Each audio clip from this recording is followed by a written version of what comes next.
Hi, this is EcoPeace Linda. Thanks for coming back, and we're on the 21st show of Bible Readings from God, Psalm 119, the ABCs of God's Law. We'll be starting with the 10th letter, which is Yod. It looks like an apostrophe. And this show is dedicated to Charlie Kirk, who is a real Christian hero. He sparked the dialogue and fire of truth among the youth in the United States and actually around the world. And what he did is he went to a lot of universities and college campuses and just asked for a dialogue, asked people to ask him questions, and he would answer about issues of the day. And he knew the scriptures, so that helped. He really had a heart to let people know Jesus really lived. He really died. He lived again, and he and his Father are available to help people. He's the way, truth, and the life. So no one comes to the Father except through Jesus. Yeah, look into it. Okay, look into his life. So when we look at the ancient Hebrew alphabet on Wikipedia, it's the number 10, Yod, and I've also seen it pronounced Yod, Y-O-D. Wikipedia is not always the ultimate authority on things, but basically, when we look at the hieroglyph writing, it's like an arm with a hand that's actually open and an outstretched hand of help. So this is the first letter in the ancient name for Father God in the Bible, Yod-Hey-Vav-Hey. So outstretched arm, and then Hey, the worship, the pictograph of worship, Vav, the connector, the spike in the ground, tent peg, but a connector, and then worship again. Like, I think connecting humans to the vast wisdom of God. So this is an important letter in the alphabet. And then in the hieroglyph, the original writing, Hebrews, Hibiru. The term Hebrew is from Hebrew, which means shepherds. They were shepherds, and so they weren't literate, probably, till they went to Egypt. And so we have hieroglyphs type writing is the first writing they have coming out of Egypt. And then the comma is that modern Hebrew that is coming out of Babylon when they wrote down their scriptures.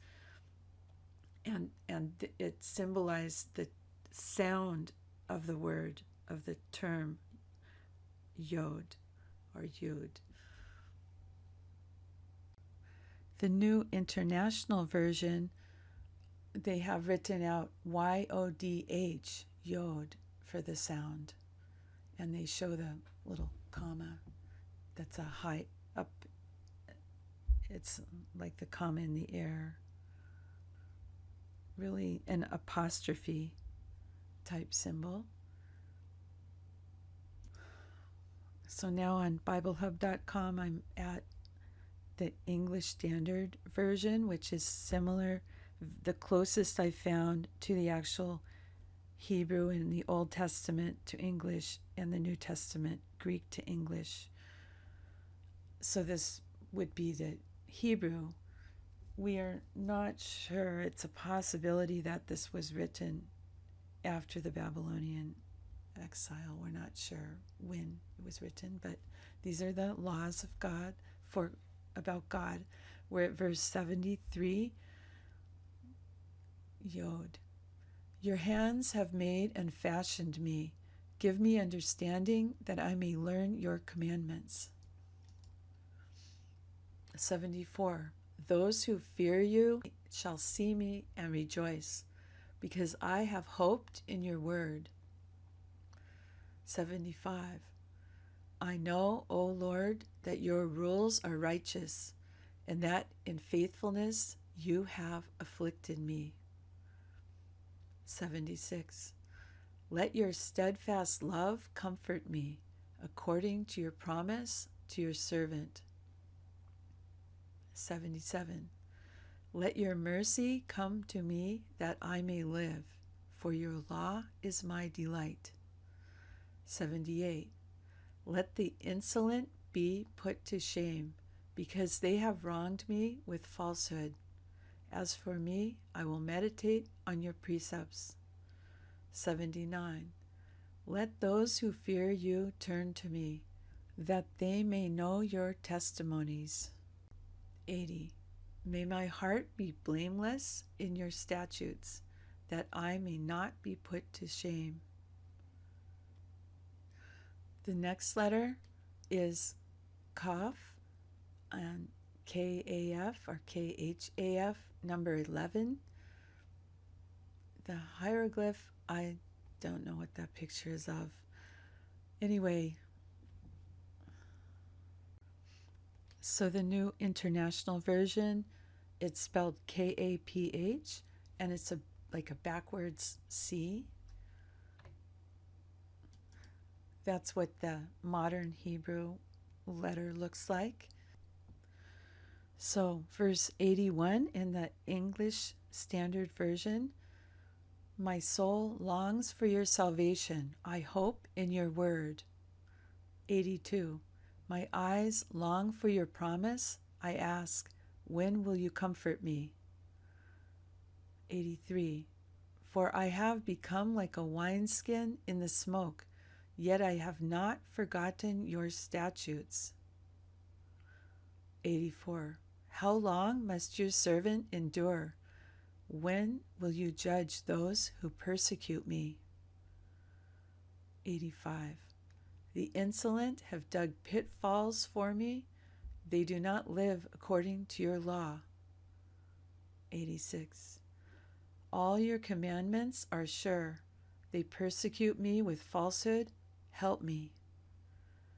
87. They have almost made an end of me on earth, but I have not forsaken your precepts. 88. In your steadfast love, give me life, that I may keep the testimonies of your mouth. The 12th letter is Lamed. Coming out of Egypt, the ancient Hebrew writing from the hieroglyphics looks like a hook, almost like a cane with the hook at the top and then straight down vertically.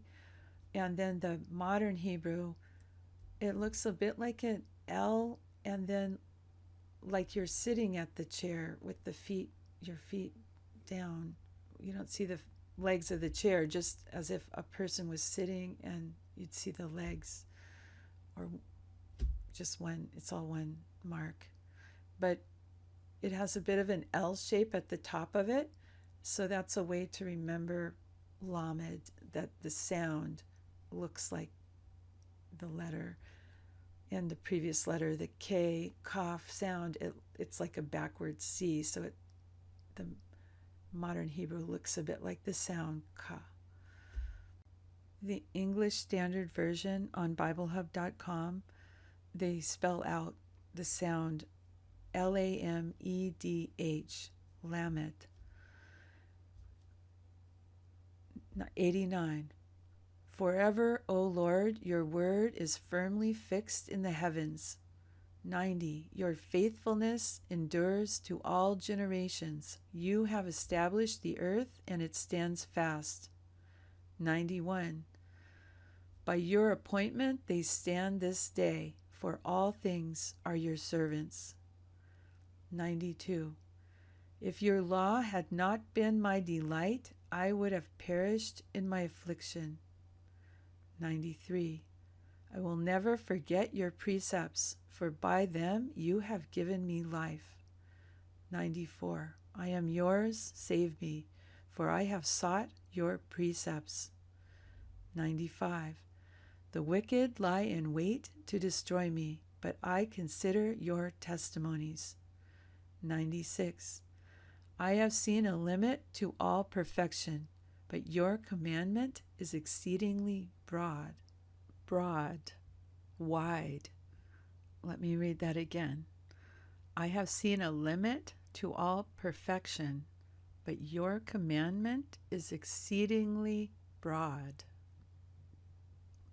Some other versions, it will say it's boundless, but that's different. It says it's exceedingly broad, exceedingly wide. The next Hebrew letter is Mem, and so in the modern Hebrew, it actually looks like a small in with then like one foot kind of at the bottom facing in. On the next slide, you're going to see how it relates to the sound derived from the picture of mountain. When we look at the hieroglyphic, ancient Hebrew derivatives, they looks like horizontal zigzags, so mountain, and so the M sound, looking like a mountain pictograph, makes more sense, and so I would just go with the picture that we see on the NIV on BibleHub.com for the how to write it in modern Hebrew. We could say it might look like a mountain, like a cave in a mountain, perhaps, to remember it. So from the English Standard Version, Mem, verse 97. Oh, how I love your law. It is my meditation all the day. Your commandment makes me wiser than my enemies, for it is ever with me. I'm thinking the one commandment, it's not plural. That must be the commandment to obey, to look to God for help. 99. I have more understanding than all my teachers, for your testimonies are my meditation. 100. I understand more than the aged, for I keep your precepts. 101. I hold back my feet from every evil way in order to keep your word. 102. I do not turn aside from your rules, for you have taught me. 103. How sweet are your words to my taste, sweeter than honey to my mouth. 104. Through your precepts I get understanding. Therefore I hate every false way. The 14th letter is Nun, and the hieroglyphic symbol looks like a snake.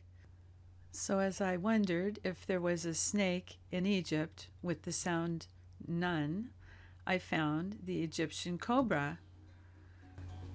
The Egyptian cobra, scientifically known as Naja-Haje, is one of the most well-known and venomous snakes in the world. This is from YouTube.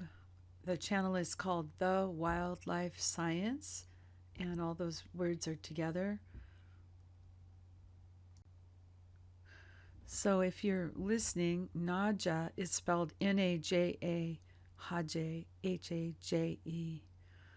And the modern Hebrew can look like a cobra, actually. There's a little bit at the top, straight down, and then a little bit coming in again, kind of like a C that's cut off.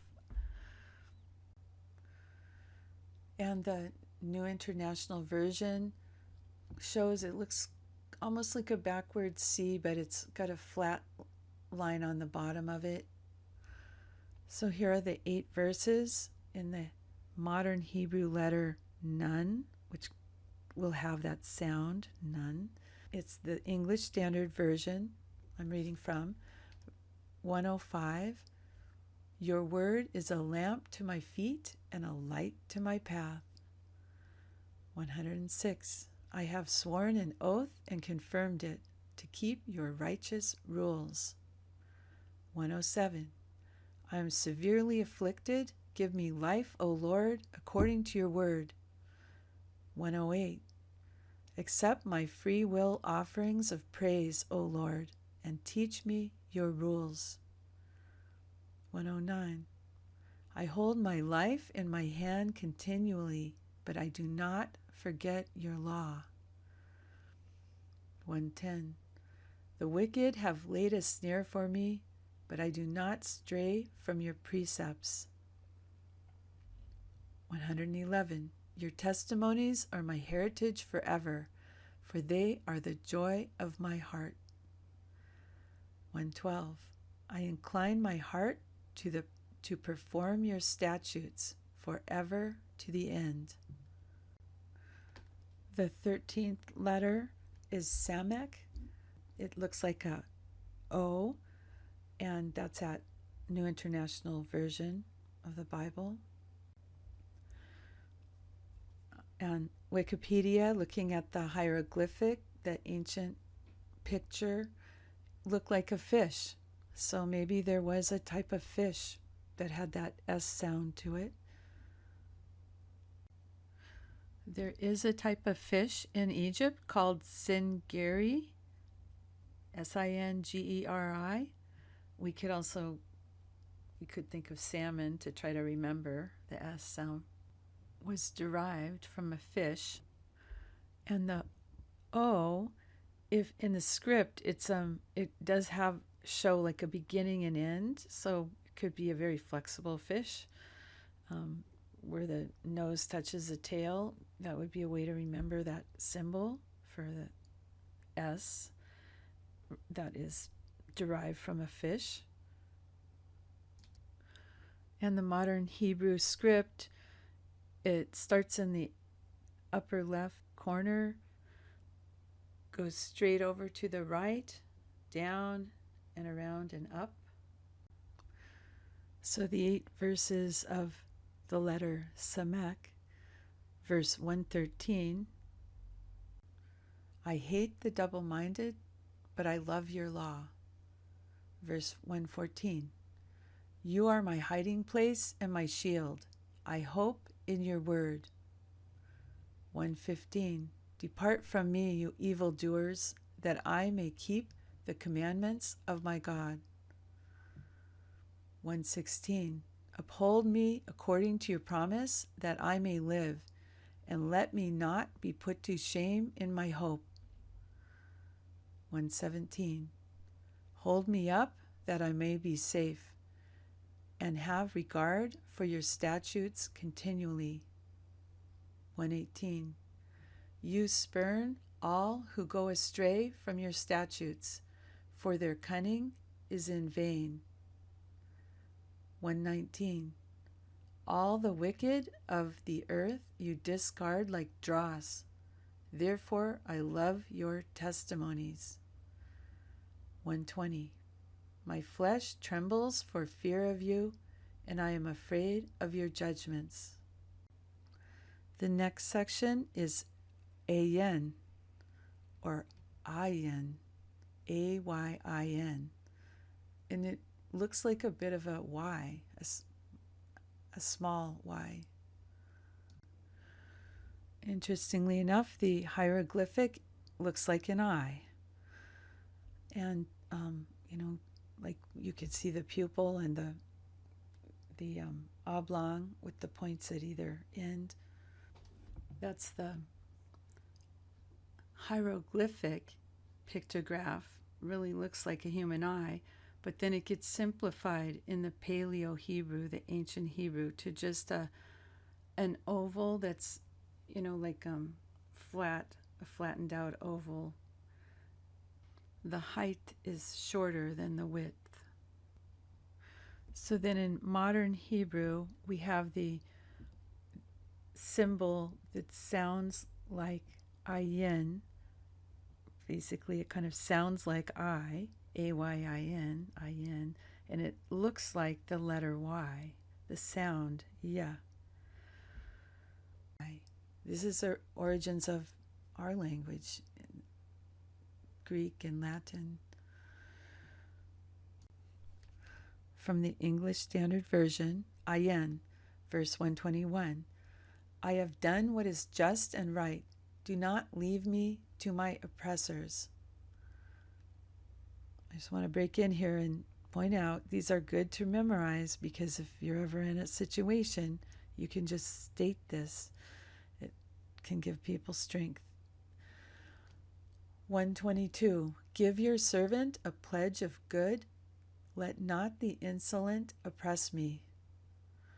123.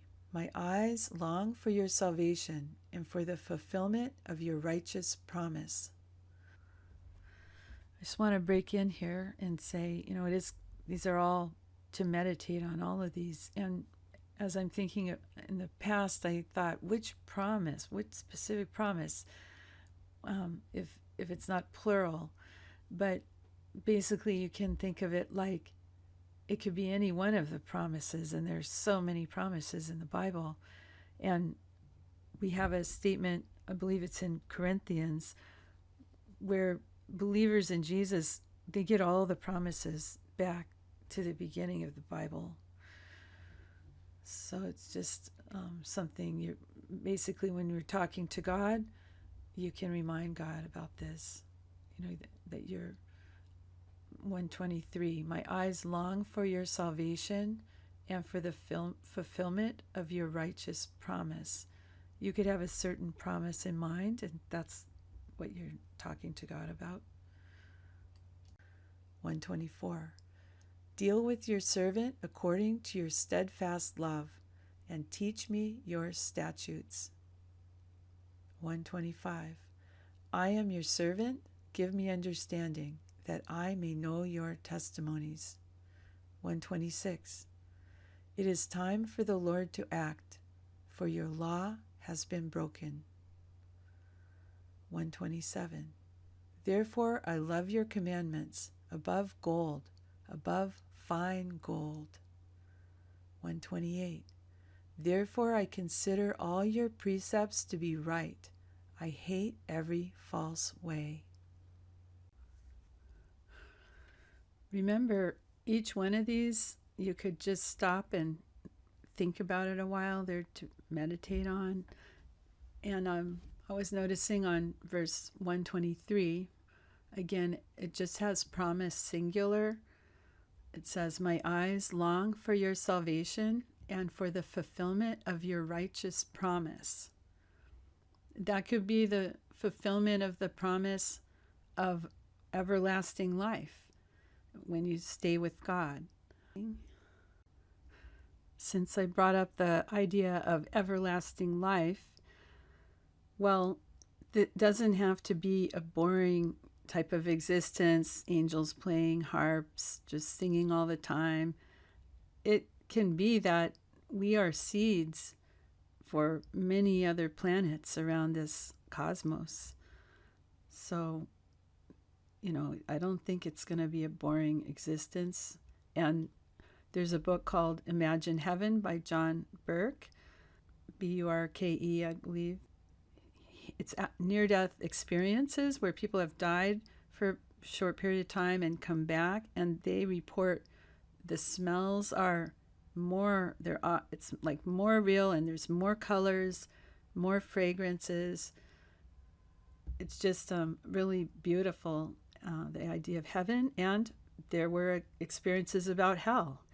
And a guy felt like he really physically got attacked and lost his eye when he was wanting to come back. The people were they were lying to him, and it was dark, so both are maybe very real.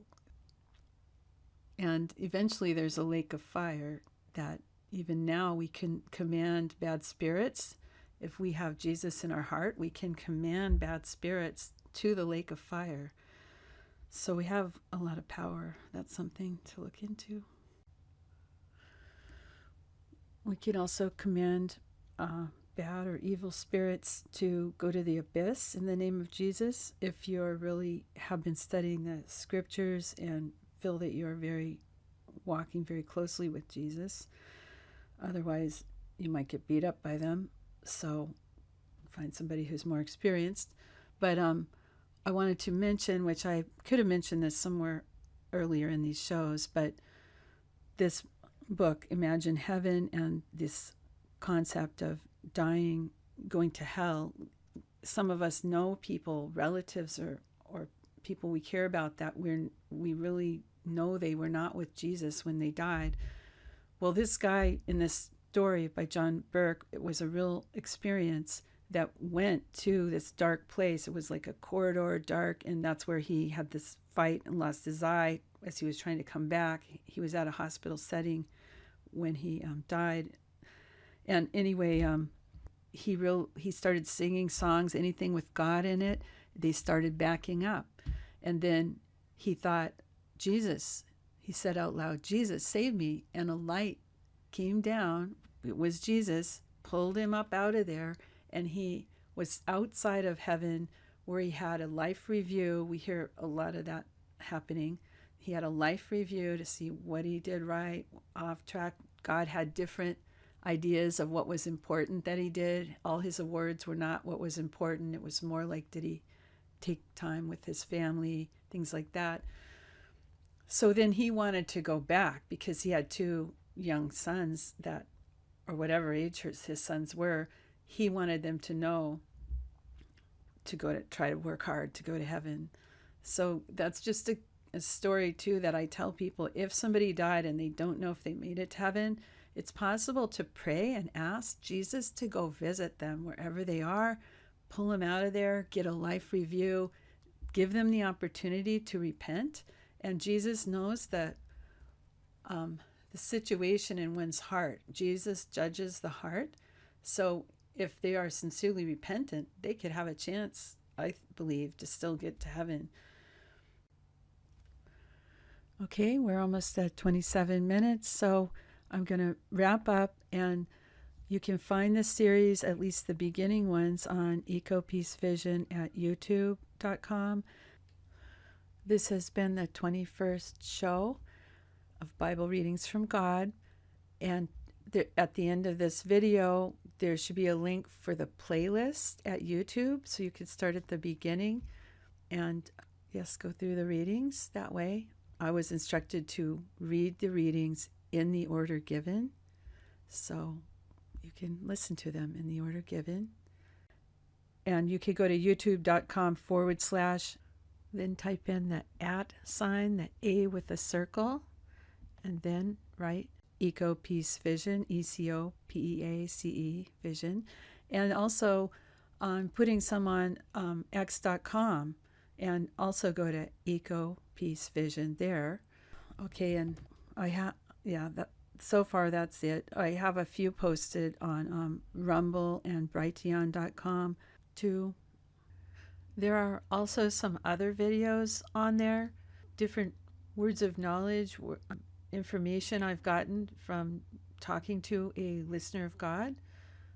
And one of them is called Checkerboard Development.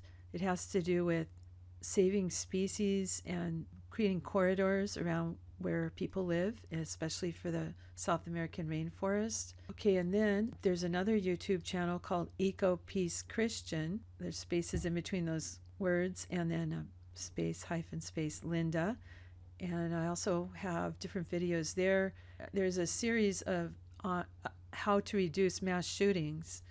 And one of them was not allowed on YouTube because there was they have a rule against, you cannot say anything that might make people think vaccinations are, but yeah, some other videos there.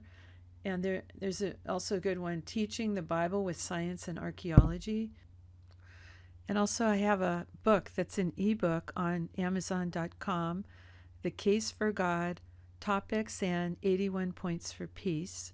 This is a good book to read with family members if they're not thinking the Bible has some important things in it, important information, important concepts, and important for our history and our law. So, yes, please check those out. The book is right now listed for $3.33. It's only available electronically to save trees, and it is 482 pages, and it has two kind of interesting things in it. In addition to the 81 Points for Peace, it has Godnomics, an essay on that, and it has my creation evolution theory.